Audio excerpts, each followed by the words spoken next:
Bonjour. La peste est restée dans les mémoires de nos civilisations comme un fléau majeur, et il y a de quoi.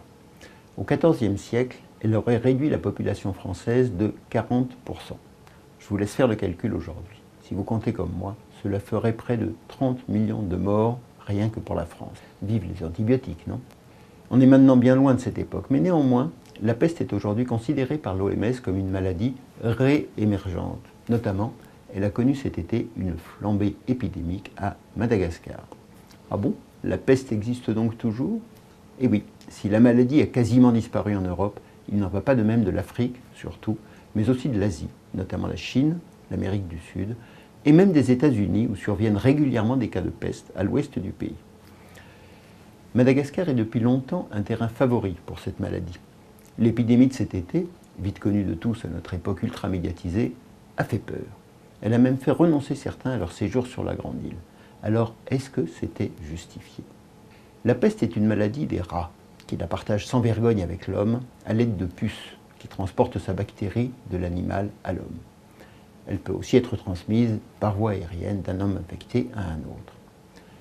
Cette bactérie, très virulente, est toutefois sensible aux antibiotiques. Et la maladie peut être traitée très efficacement, pourvu que le traitement soit entrepris sans trop traîner. Donc lorsqu'on voyage vers une zone épidémique, comme ce fut le cas cet été à Madagascar, pas de raison de paniquer. Il faut seulement prendre connaissance des mesures de protection à prendre et les appliquer. Quelles sont ces mesures? Assez simplement de se protéger contre les piqûres de puces, d'éviter tout contact avec des animaux morts, avec du matériel potentiellement infecté, et de s'abstenir de tout contact rapproché avec des personnes atteintes de peste pulmonaire. Vous l'auriez fait tout seul, n'est-ce pas? Et si au retour on a de la fièvre, ou tout autre signe, comme toujours d'ailleurs en revenant de voyage, on file chez le médecin et on lui signale son séjour en décrivant bien son itinéraire.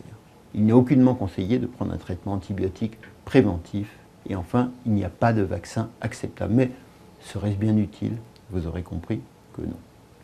Au final, à Madagascar, aucun cas lié à des voyages internationaux n'a été signalé, nous dit l'OMS. On voit donc que renoncer à aller à Madagascar à cause de la peste était une bien mauvaise idée. À bientôt. Merci.